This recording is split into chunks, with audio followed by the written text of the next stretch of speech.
in any ministry, you need the trellis, the operation and the support and the programming, the supervision, the discipleship. Well, maybe the more kind of operational or kind of system side of discipleship. But also the vine is really important too. You need the people work. That's where the people stuff is, the discipleship, the actual work of ministry.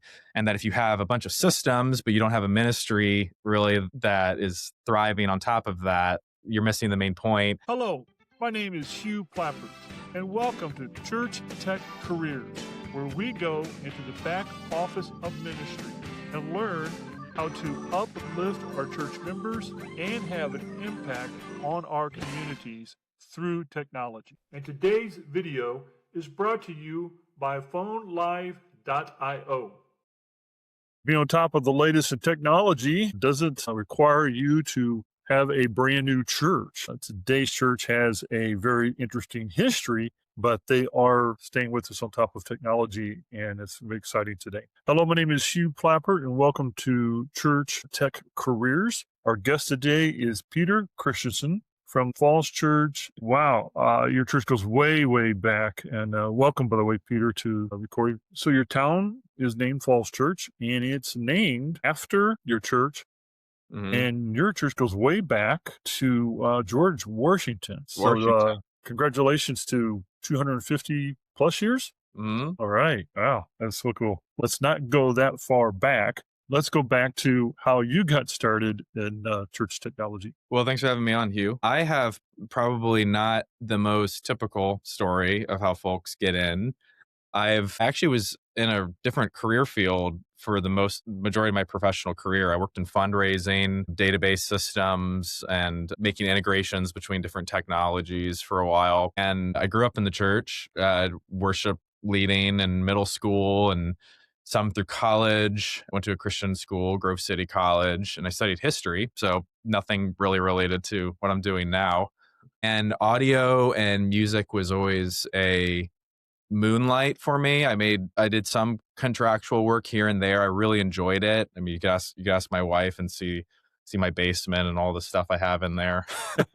that'll tell a lot of the story just forensically. And then when I found this church, me and my wife just love it and our family, and just the relationship. I got the opportunity to work with the church contractually doing live sound, and then the opportunity presented itself to work for the church. And I've always wanted to do something like this. And I think in a way I didn't know if it would pan out, because I kind of, like I said, I was going in a different career direction, which had a lot of IT overlap, but wasn't audio production. And so I made the switch actually a little over a year ago. So I'm relatively new to this being my full-time professional work. I've dabbled in this, like I said, contractually for a while, but I love what I do though. So you've held a number of positions in that role at your local church. One time you were the AVL manager, you're currently the senior production manager. What does the team look like there? Yeah, we have an awesome team. The main team we have is our volunteers, like any church. I mean, it's just, I firmly believe that you can't and shouldn't be running church just off of professionals alone. I mean, the body has to be involved and step up, and it's just what we do is equipping the saints for the work of ministry, like it says in Ephesians 4. My team is, we have a director of contemporary worship. We have a director of traditional worship, which is actually a pretty unique thing about our church. We have a traditional service that is pretty much classical. I mean, organ, string ensembles, traditional style vocal solos, flutes, choir, and all sorts of things. And then we flip the whole room and we do contemporary bands, so drums, bass, electric guitar, the kind of things you'd be used to. And so there's two directors, and then there's myself. We have a systems engineer who's been on staff for a while, who's brilliant. And then someone who's in an associate role, who helps out with production and music, and then all kinds of admin staff and folks around the building who kind of get trained on the basics as needed. Well, every person who's been in church tech has got one of those nightmare stories where things didn't quite work out. Do you have one you can share? Oh, yeah.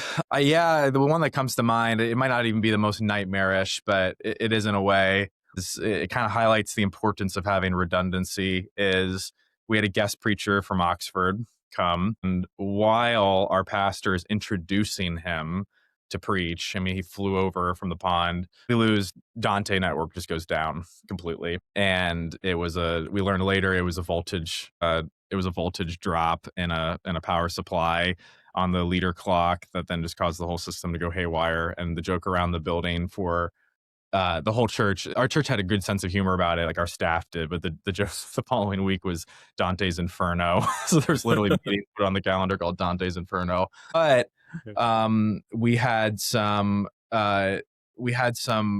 microphones, particularly a pulpit mic that was hardwired that could be bypassed through the like it was mainly our wire. I actually shouldn't say our whole Dante network went down. The wireless component of our Dante network went down for a variety of reasons, but a lot of our analog microphones, hard patch, were still working. So we had a pulpit mic, which is where the preacher preaches. So we were able to get by through the sermon, even though we had to send someone into the catwalk in the mezzanine. Our systems engineer was up there resetting things and figuring stuff out. But that there wouldn't have been enough time if everything had went down. But we got through it. It wasn't the best way to welcome someone from our friends across the pond. Wow. Yeah. On the other extent, how have you seen God work through technology because it was a bridge that brought the gospel to someone? Oh, wow. That's a great. Yeah. Well, the story that comes to mind is we have a really vibrant healing prayer ministry at our church, big component of our church, and they have a conference once a year. They're actually now kind of a separate nonprofit, but very much under the umbrella of our church in a lot of ways. And I was staffing the conference, and they hired a person to film the conference just from a third party, a third party service. And this guy was not a Christian, and he was just blown away by the community and just kind of like the people he got to see, and kind of the vulnerability of people sharing about their lives and about the gospel's transformation in their lives. And someone prayed with him that night. I ended up getting lunch with him a few days later and kind of talking with him about everything that he had experienced and the Bible. And he was very open. And that was just a cool thing, because this guy had filmed all kinds of things. He does it professionally. And I didn't get the sense that he necessarily inquired about all the things that he films about, but this one felt different for him. Wow. That is neat. You never know how God is going to use what we do. Yeah. Yeah. So your church does a live stream of your service? Yep. Well, we actually have three. We have three services. The first service is done in a different building, and it's a very small crowd, and it's fully traditional communion every service, and that one isn't live streamed. But the other two ones in our main sanctuary building are. And what's your live stream setup look like? We use OBS.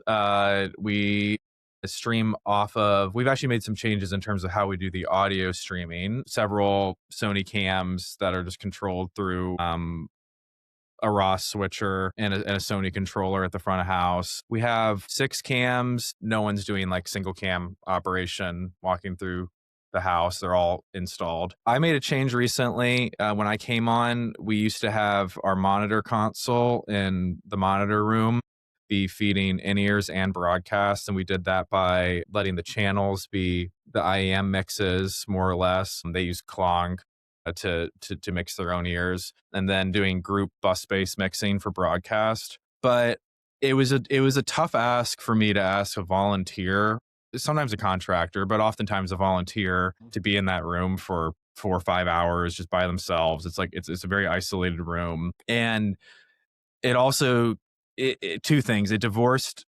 us from having a book of truth with how front of house sounded and how the broadcast sounded, particularly when it came to microphones. Because we're a traditional church, we have anywhere from 4 to 5 clergy walking around with hot lavs at all times that we have to trigger. It's a very interactive service because we're liturgical. So someone will read a prayer, and then immediately someone else will pop up and maybe do an absolution or confession. And so being able to know if someone left a hot mic on is harder when you have 2 different people running an entirely different mix, and it can just be easy to do. So that's the one thing. But the other thing I found was that it was also making it challenging for us to train operators on our Rivage PM7. That's our front of house console, which is a meaty console, and it takes reps to get to know something like that. So what I do now is I tuned the board to do just bus based mixing on our PM7. So we have two operators on front of house. I keep one of the bays for broadcast, and most of what they're receiving is post fader, post mute from whoever's running front of house. They have some control, and they can obviously change sends on fader levels, but it also keeps us having two people who are monitoring all the inputs, making sure nothing's hot when it shouldn't be, and then their feed is also feeding the building feed. It's like it forks to a building feed, so they're in control of broadcast and building, and that's helped get training and people up to speed with the kind of intimidating PM7 more, because a professional might have not even had experience with a console that large format, but if you ask somebody who just is kind of interested or a hobbyist in audio to hop in on a large format console like that without getting just some experience behind the board, it's hard to make that jump from like an X32, for example. Yeah.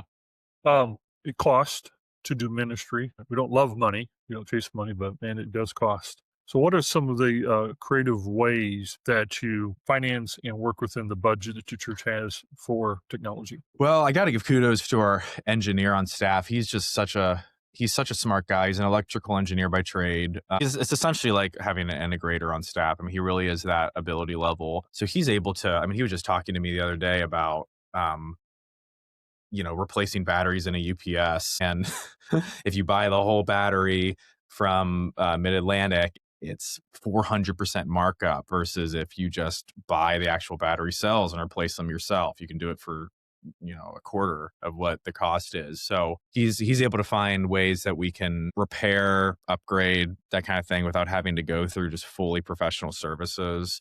We have several different event spaces across our campus, and some of them are lower tech and some of them are higher tech. And some of the lower tech ones, we empower coordinators in different ministries to be able to use those spaces freely. So we're not there and monitors get blown and a crossover gets blown.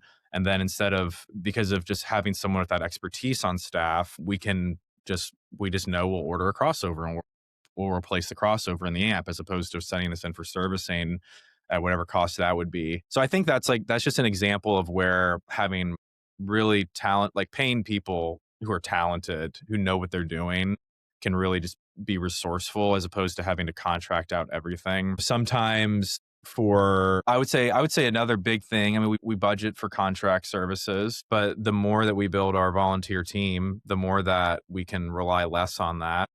Those are some things that kind of come to mind. I'm sure if I stew on that for a little bit, I'll think of some other things, but I just wanted to shout out having an engineer on staff and just how valuable that is, I think, to any church. I mean, it's an expense, but it's like having a support staff, online, and you would call an integrator to do one of those repairs and they might say, okay, I'll get you in next week. Right. But having someone like that, they can fly a part in a couple days and get it done if they need to. Yeah. Very, very cool. So where do you go for training, and then how do you train other staff members, especially your volunteers? I make a point to try and get lunches and meet other folks who are more talented than I in the area, of which there are many, being in an inner city area. And just like we're doing right now, connecting with other people. You've been in the industry way longer than I have been. I should probably be interviewing you. And so that's a big thing. I think it's two things. One is having community and just exposure to the volunteers, and the whole team having exposure to one another and getting to know one another is invaluable. So just having informal team nights where people can get together and have fun. Like we had a production Olympics in this last summer, which was so much fun. It was like, it was all timed. It was like, guess what frequency is ringing? How quick can you over under this cable? We had a gaff tape ball rolling contest down the sanctuary floor. Just really fun stuff that brings the team together. Because I mean, as you know, these people, anyone who serves production, they're the ones who get there earliest on a Sunday and oftentimes stay latest. And so you don't want to ask someone to do that all the time. So let's say they're doing it once a month. So, I mean, how long is it going to take for that person to rotate in with the other 15th person on the team that they'll see in that capacity a couple times a year. So you really just have to bring people together. That's the one thing. The other Sure. thing is we use MXU for training. They're a great resource. I like to get guys out for rehearsals on Wednesdays to kind of have a low pressure environment to teach and to get them there early, maybe to do virtual sound check on the console and say, here's the board just zeroed out. I want you to try making a mix. Let's just get some reps in. Because there's just, you'll probably hear me say reps a lot. There's no substitute for reps. It's just, it doesn't really matter how good you are in terms of your technical acumen or your ear. All these technology things just take practice to get used to it, used to operating in it in a live environment. Because as you know, if something goes wrong, you have 10 seconds to figure it out. And if you don't have the muscle memory, that can be pretty jarring in the moment. You mentioned First In, Last Out, or Philo. That's the name of the conference at Willowbrook. All right. I think I've So, heard of that. yeah, First In, Last Out. That's a good conference, by the way. So you're dealing with the team. You also got to deal with the leadership. Mm. And then you got to deal with those members who are questioning what you're doing. What kind of people skills, in addition to the technical skills, are needed to be successful? There's a book called Trellis and the Vine by, man, what's the name of the author? I'm blanking on it. Colin Marshall. And the idea of the book is that, and he looks at a trellis and with a vine in his backyard. He looks at two, and he sees one trellis that's really beautiful, well-built wood. It's sustaining, can sustain a ton of weight. It's ornate, clearly put together by an artisan, but the vine is withering on it. And then he sees another trellis and vine where the trellis is janky, old barnwood falling apart, decaying, but a vine that's overrunning it and, basically going to pull the trellis down, like it's going to fall over. And the book is an analogy about ministry, that in any ministry, you need the trellis, the operation and the support and the programming, the supervision, the discipleship. Well, maybe the more kind of operational or kind of system side of discipleship. But also the vine is really important too. You need the people work. That's where the people stuff is, the discipleship, the actual work of ministry. And that if you have a bunch of systems, but you don't have a ministry really that is thriving on top of that, you're missing the main point. But if you have so much need for that human element, but not enough systems to support it, it can overrun it and things can get messy. We've just found that we kind of just have to take gut checks as a team about where we are kind of in that cycle. And we feel like we're at a point right now, and actually as a theme for the year, we feel like our trellis is pretty solid. It's not to say we're not going to work on that and systems and operations and admin stuff and programming, but we feel a need to really invest in people and to build that vine. At the end of the day, if you don't have the work we do is there to support ministry demand. And if there's not enough ministry, if there's not enough of that going on, then it's kind of like, what are we doing? We're just building a whitewashed tomb. Yeah. That's maybe a dramatic way of saying it, but I think you get the point. Wow. Very good insights there. When you wake up in the morning, what is a passion that drives you to work? Getting to work with great people and who are very trusting, who love the Lord, and getting to invest in people. And I love the technology, but at the end of the day, it's the people and the team and the people I go to church with who are just, I wouldn't even be at this church. That was the first thing that called me here, was, and me and my family, was the actual people. And I say that analogy about the trellis and the vine. If I'm honest, I love trellis. I love building systems and operations and making sure things go smooth and thinking through every contingency. So there's a side of me there too that really likes that. Wow. Well, I really appreciate your time today, sharing so much, and for a church being so historical, staying on top of technology and continuing the ministry, and that analogy about the balance between systems and ministry. Well, really good information. I appreciate it. Yeah. If the listeners would like to reach out and connect with you, is there an appropriate way that they can? Certainly. Yeah. I can give you my email. Okay. It's P Christensen, spelled my last name, Christiansen at tfcanglican.org. Well, thank you to our listeners for joining us today. We appreciate when you leave a review, like, or share this podcast from anywhere you are listening. And thank you for joining us on our next broadcast as we continue to look at how we can do ministry, move the gospel forward, and impact lives with technology. Thank you for listening to today's podcast. We appreciate you leaving a review, liking, and sharing this podcast wherever you have joined us. I'm looking forward to next week here on Church Tech's Careers as we navigate the back office of ministry and how we can have an impact on our community and uplift the members of our local church. And today's video is brought to you by PhoneLive.io.